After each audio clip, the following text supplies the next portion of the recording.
시청자 여러분 안녕하십니까. 11월 20일 시사정담 시작하겠습니다. 백기동 시사평론가님 나오셨습니다. 백평론가님, 이재명 대표가 지금 4개의 재판을 받고 있는데 네. 또 한 개가 추가돼서 5개 재판이에요. 네. 그러면 일주일에 5일인데 네. 토 일요일 빼면은 매일 한 번씩 나와야 한다니까 사실상 재판 받느라고 다 세월 보낼 수밖에 없기 때문에 이래저래 당대표직을 수행하기는 좀 어렵겠네요. 첩첩산중입니다. 산 넘어 산이고 바다 건너 바다이고 정말 진흙탕 속의 진흙탕 이런 형국이 됐죠. 예. 지금 수원지검에서 다시 이제 그동안에 말이 많았잖아요. 부활에 예. 초밥이라든가 샴푸라든가 심지어 제사상에 올리는 샌드위치 네. 제수라고 하죠. 제수. 네, 제수죠. 조명현 씨라고 이제 네. 아주 폭로를 해가지고 굉장히 이슈가 됐던 건데, 결국은 김혜경, 부인인 김혜경 씨에 대해서는 이제 기소유예 처분을 했어요. 그러니까 통상적으로 저도 이제 현직에 있을 때 수사 파트장을 할 때 부부나 형제나 가족, 또 부자지간이나 모녀지간이라든가 이런 가족, 친계 이제 비속이나 존비속 같은 경우에는 한쪽은 가볍게 처벌을 하고 한쪽은 법대로 처벌하는 경향이 있는데, 이번에도 검찰에서 지난번에 김혜경 씨가 10만 4천 원에 대한 형을 이제 150만 원 벌금형을 선고받았지 않습니까? 그런 측면을 감안해서 부인은 기소유예 처분을 하고, 이제 이재명 대표는 업무상 배임죄로 기소를 했습니다. 지금 업무상 배임죄를 좀 들여다보면 이 형법 356조에 10년 이하 징역에 3천만 원 이하 벌금으로 지금 규정이 돼 있습니다. 그렇기 때문에 적어도 지금 1억 653만 원에 기소를 했기 때문에 이게 이제 어느 정도 일부라도 유죄가 인정이 된다라고 했을 때 이게 10년 이하 징역형인데, 물론 벌금형도 선고가 될 수가 있겠지만은 적어도 이 관서장인 지자체장이 이런 형태를 알면서도 이 묵인을 하고 계속해서 본인이 거주하는 집이라든가 또 간용차를 갖다가 사적인 가족이 사용하게 했다라고 하는 부분은 여러 가지 판례로 참조를 해보면 이 징역형에 처해질 수도 있었다라고 하는 부분이죠. 그런데 이 재판에서는 어떻게 작용한지 모르겠어요. 이재명 대표는 그동안 검찰에서 서너 차례 소환을 요청했는데 일치 안 가고, 정 나오기가 어려우면은 그럼 서면 조사라도 하겠다. 그러니까 서면 조사에도 불응하고 아예 그냥 무시를 해버렸어요. 8월 전당대회 때 이제 출석을 하겠다라고 하는 한 차례 얘기가 있었어요. 말은 있었죠. 8.28 전대 끝나면은 나가겠다 그렇습니다. 해놓고는 깔아먹는 그런데 그 거예요. 이후에 이제 이 혐의에 대한 수사를 일체, 이제 소위 말하면 묵살을 해버린 거죠. 묵살을. 그래서 이제 내가 지금 이 법인카드 경기도지사 시절이라든가 이런 부분에 있어서 법인카드를 사적 유용했다고 하는 부분에 아마 자신이 있는 게 아닐까 이런 생각도 일견 들기는 합니다. 그럼에도 불구하고 지금 검찰이 굉장히 많은 곳을 압수수색을 통해서 지금 자료를 입증을 지금 해서 기소를 할 때는 적어도 유죄 다툼이 있는 경우만 이 기소를 하게 되거든요. 수사기관에서 특히 검찰에서. 그렇기 때문에 결국은 이 부분이 상당히 첨예한, 과연 이게 업무상 배임죄로 논할 것인가 아닐 것인가, 이 부분을 가지고 법정에서 상당한 다툼이 있을 걸로 예상이 됩니다. 또 하나는 그 내용을 보면은 이 과일값이 2,791만 원으로 이걸 따져보니까 월 121만 원을 썼더라고요. 2020년에 가구당 평균 월 쓴 과일값이 4만 원인 것 보면은 가구당 지출액의 30배를 썼는데 무슨 과일을 그렇게 먹어댔는지 모르겠고, 샌드위치도 685만 원. 이거 어마어마한 양 아닙니까? 20인분, 30인분 들어간다고 그랬지 않습니까? 그리고 세탁비도 270만 원. 이런 것들 보면은 이거 완전히 경기도 법카, 속된 말이죠. 삥땅 뜯는다고 하지 않습니까? 삥땅 친 거 아니냐. 그래서 법카 재테크 한 거 아니냐, 그런 생각이 들어요. 그러니까 이제 제네시스 G80이라는 부분이 이제 6,016만 원 상당의 이익을 취했다라고 하는 부분인데, 예를 들어서 이제 성남의 주거지에 사실은 이 제네시스 G80이 관용차로 구입을 한 거 아니겠습니까? 그렇죠. 그런데 이제 사모님 팀이라는 지금 얘기가 나오고 있죠. 그래서 김혜경 씨의 전속 그 비서관들이 아마 배소연이가 팀장을 했다는 거 아닙니까? 그 배소연 씨가 팀장을 했는데 제네시스 차량을 그 해당 아파트 관리사무소에서 이제 전용 주차를 하고 사용할 수 있도록 그 네. 주차 딱지도 구입을 해서 이제 붙여서 또 아파트 인근에다가 주차를 하고 다른 경기도의 다른 부서에서 이 관용차를 사용할 수 없도록 요청해서 사용할 수 없도록 조치를 했다는 겁니다. 이런 부분들이 뭐 주차, 세차, 기름값 등 포함해서 이 수원지검에서는 이제 6,016만 원 상당의 기소를 했습니다. 그런데 배소연이는 지금 이 검찰에서 주장하기를 내가 개인적으로 썼다. 이렇게 독박을 자처하고 나선 것 아니겠습니까? 그런 게 받아들여질 리가 없죠. 조명현과의 통화 내용이라든가 텔레그램 그렇죠. 그 녹취록이 다 있는 거 아닙니까? 어떻게 배치하고 뭐 사모님 입맛에 맞춰서 초밥의 경우 조미료까지도 다 상의를 하고 그랬던 것들이 다 나오기 때문에 이것을 배소연이가 독박을 쓴다고 해서 될 일은 아닌데 사실은 배소연도 오히려 이재명 대표보다 더 많은 1억 3,739만 원 업무상 배임으로 지금 기소가 같이 됐어요. 본인이 다 썼다고 하면서 이렇게 독박을 자처한 거 아닙니까? 그러니까 이것도 사실은 이재명이가 쓴 거지. 그러니까 그 부분은 이제 그 법정에서 이제 이게 지금 확인이 되겠죠. 왜 그러냐면 이 배소연 씨 같은 경우는 본인이 사는 아파트라든가 여러 가지에서 수십억 원 상당의 재력가로 지금 알려져 있지 않습니까? 그렇죠. 그래서 이제 그 부분에 대한 별도의 수사를 할 수도 있다고 하는 측면이 지금 흘러나오고 있는데 아마 그 부분도 검찰에서 아마 들여다볼 가능성이 있거든요. 하기 때문에 배소연 씨가 과연 그 부하 직원으로 근무를 하고 사모님 팀의 팀장을 하면서 인간적인 관계로 본인이 독박을 쓸까라고 하기에는 지금 상당한 어떤 이익이나 등 베네핏이 이면에 있지 않을까 하는 의구심이 드는 대목이거든요. 하기 때문에 이 부분도 이 수사 단계에서 상당히 심층적인 그런 분석 내지는 들여다보고 이 부분에 대한 건 또 말씀하신 것처럼 정확하게 구분이 됩니다. 그래서 텔레그램이라든가 일정이라든가 일시 장소가 전부 구분이 되면서 과연 이게 누가 먹었고 또 누구의 지시로 어떤 행동을 했는지 그 지시에 따르는 어떤 조치라든가 그다음에 그 구입 경로 루트 그다음에 구입비 이런 게 다 세분해서 이제 드러나거든요. 그렇기 때문에 본인이 아무리 소위 말하면 내가 다 했다라고 하는 독박을 쓴다고 하더라도 이게 결국은 수사를 통해서 밝혀지면서 법정에서 명명백백하게 드러날 가능성이 높다 이렇게 봅니다. 사실 김혜경 재판에서도 배소연 씨하고 공모를 인정을 했지 않습니까? 김혜경은 난 모른다 전혀.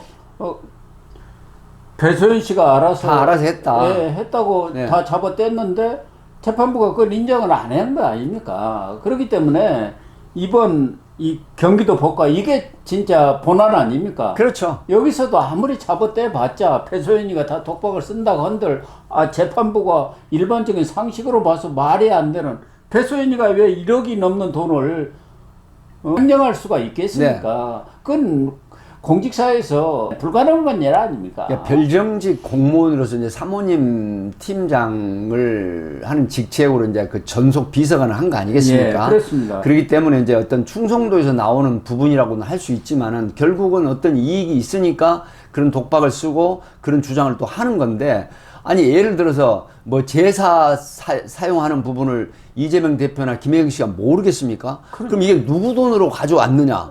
이렇게 물을 거 아닙니까? 또 심지어는 지금 흘러나온 얘기가 샌드위치 맛도 피드백을 했다는 거예요. 그러면 이 샌드위치 먹어보니까 좋더라. 이건 별로더라. 라는 이런 어떤 피드백까지 했다라고 하면 그 부분을 누구 돈으로 샀으면 과연 배소연 씨 개인 돈이 아니잖아요. 법카를 사용한 걸 뻔히 안다라고 하면 공모 공동 정범에 속하는 그런 사항입니다.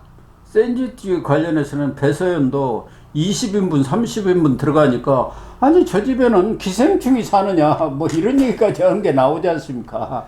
물론 이제 여기 지금 문제가 되는 게 또 어떤 거냐면요.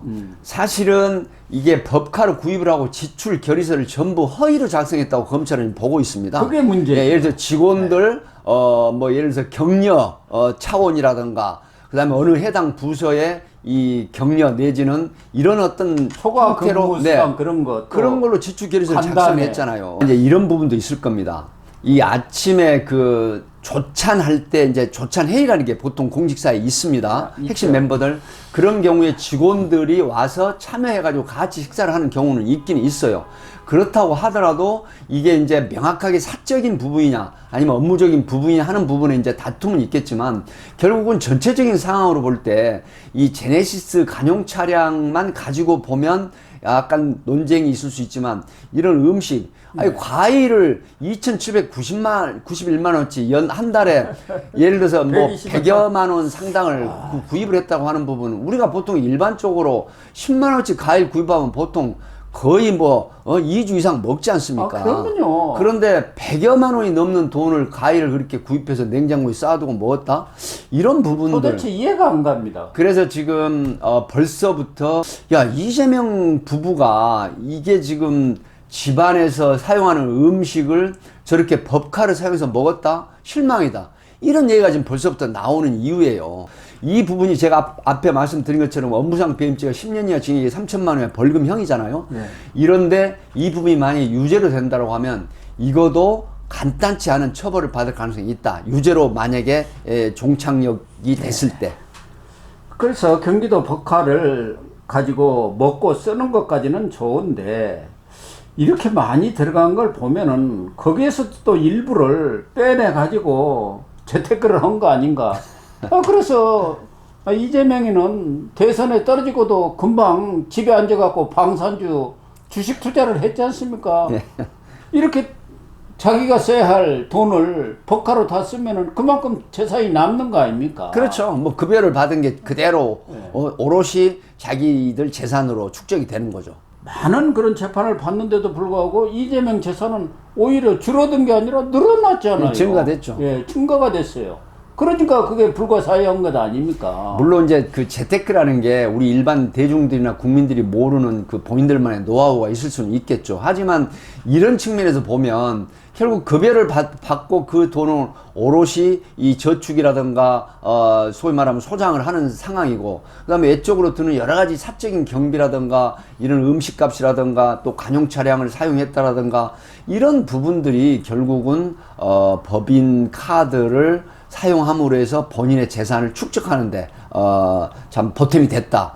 이런 측면이 만약에 유죄로 드러나게 된다고 하면 아마 이것도 감당하기 힘든 그런 비판이 나올 걸로 보입니다. 그렇습니다. 19일 날 이재명 대표가 6번째 기소를 당했는데 지금 이것이 끝이 아니라는 게 또 문제입니다. 정자동 호텔 네. 특혜. 네. 이거야말로 특혜 중에 특혜더라고요. 또 하나는 쪼개기 후원금. 네. 김성태. 1억 5천만 원 상당. 네. 이 부분도 지금 수원지검에서 본격적으로 수사를 하고 있지 않습니까? 정자동 호텔은 형사 3부. 그리고 쪼개기 후원금은 형사 6부인데 정자동 호텔 같은 경우는 백현동은 4단계인데 여기는 5단계 5단계 상향 조정을 했죠. 그 호텔의 오너가 바로 정지상의 절친 아닙니까? 네네. 황모 씨라고. 그렇죠. 그러니까 그냥 왕창 특혜 이 선물 보따리를 안겨 주어버린 거 아닙니까? 뭐 임대료라든가 뭐 여러 부분에 있어서 다 특혜를 준 거 아닙니까? 수의계약을 하고. 그런 부분이 그래서 지금 검찰에서도 이 정자동 그 호텔 관련한 이 네. 부분이 상당히 큰 사안으로 좀 들여다보고 있거든요. 네. 왜냐하면 말씀하신 것처럼 그런 모든 이익들을 과연 어떤 매개로 해서 어떤 방법으로 결제를 하고 그 특혜를 5단계 상향 조정을 해서 그런 엄청난 이익을 갖게 했느냐라고 하는 이런 부분들인데 이런 부분들이 또 기소가 만약에 된다라고 하면 앞에 제가 말씀드린 것처럼 참 산 넘어 산 첩첩산중이라는 얘기가 있는데 이 부분이 지금 이재명 대표의 정계를 정말 그만둬야 되는 지경에 이르는 이런 형태까지 될 가능성이 높다 이렇게 봅니다.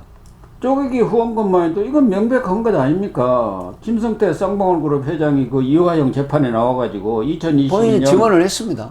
대선 네. 후보 경선 첫날이죠. 그때 네. 돈이 얼마 들었냐 이것 가지고 또 경쟁을 벌였지 그렇습니다. 않습니까? 그러니까 할 수 없이 1억 5천만 원을 쪼개기 뭐 후원했다. 김성태 네. 또 방영철 부회장 등 네. 그 임원들 이름으로 쪼개기로 보냈다.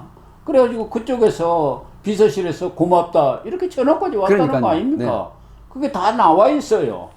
그런 부분들이 그래서 지금 뭐 6개가 아니라 계속 지금 늘어나는 형태이고, 사실은 이제 검찰이 어떤 사안을 가지고 기소를 할 때 그냥 막무가내, 앞에 말씀드렸지만 막무가내 기소를 하지 않거든요. 예. 경찰에서 수사를 할 때 이 사안은 기소 요건이 안 된다라고 하면 기소 의견 검찰에 송치를 하지 않습니다. 그렇기 때문에 더더욱이나 검찰에서 재판에 넘길 때 이 검사 이름이라는 게 있거든요. 공판부 검사에 넘기기 전에. 그렇다고 하면 기소 내용이 무죄로 됐을 때 후폭풍이 어마어마합니다. 그래서 자신 없는 혐의에 기소는 하지 않는다. 이런 측면에서 지금 말씀하신 이런 정자동 호텔이라든가 그다음에 쪼개기 후원금이라든가 이런 부분들이 앞서서 개판에 계류 중인 거 이외에 추가로 계속 기소가 된다라고 하면 정말 일주일 내내 이 법원에 왔다 갔다 해도 부족할 사안이거든요. 그러니까 예. 그것도 서울 오고 서초동 오고 수원까지 가야 돼. 그럼요. 두 군데를. 이런 측면이 있기 때문에 이 당무라든가 국회의원으로서의 그 어떤 업무를 본다는 건 거의 불가능에 가깝다 이렇게 볼 수가 있죠. 그래서 이제 6번째 기소. 지난번 한 번은 영장이 기각돼서 재판이 지금 5개 열리고 있습니다만은 2개가 더 추가되면은 진짜 7개 재판을 받는다 한다면은 그 재판 받는 데만 모든 열정을 쏟아도 부족한 시간 아닙니까? 그러니까 지금 재판 지연 전략을 더 이상 사용할 수가 없죠. 왜 그러냐면 지금 6, 7개 재판이 계속 진행이 되면서 이게 뭐 재판 지연 전략을 한다고 하더라도 이제는 이게 재판부에서 받아들이지 않을 가능성이 많고, 지금 이번에 15일 날 사실은 공직선거법에 지금 징역 1년에 집행유예 2년을 선고받았지 않습니까? 예. 그렇다고 하면 그 재판에 징역형을 선고를 했기 때문에 다른 여타 재판을 맡고 있는 재판부에서 상당히 심리적으로 굉장한 부담이 줄었다는 얘기가 지금 나오고 있거든요. 그렇죠. 이런 부분이 있기 때문에 아마 법대로, 법리대로 이런 재판이 이루어질 가능성이 있고, 정치권의 눈치를 안 보는 부분이 생깁니다. 왜 그러냐면 박근혜 대통령 그 국정농단 탄핵 때 제가 알기로는 거의 500만 가까운 탄원서 서명이 올라갔었거든요. 300에서 500만. 근데 이번에 뭐 120만 뭐 정도 100여만 명이 넘는 탄원서가 들어갔지만 여기에 전혀 그 좌지우지가 안 되는 부분들이 있거든요. 하기 때문에 아마 재판 지연 전략도 앞으로는 통하지 않을 가능성이 높다 이렇게 보는 겁니다. 그래서 이재명으로서는 이미 선거법 1심에서 피선거권 박탈형에 중형이 떨어진 데다가 25일 날 위정교사에서도 지금 징역 1년 또는 1년 6개월 징역형이 선고될 가능성이 높다 이렇게 좀 보는 거죠. 그래서 2개의 재판 결과가 나오면은 정치적인 생명 자체를 연장하기가 어렵지 않겠나 이런 얘기도 나옵니다만은, 그런 거 말고도 지금 최근에만도 벌써 2서너 개의 불구속 기소가 돼가지고 재판을 받아야 할 형편이기 때문에 현실적으로 당 대표직을 유지하면서 이 사법 리스크를 감당한다는 것은 불가능한 것 아닌가 이렇게 결론을 내려야 할 것 같아요. 그렇습니다.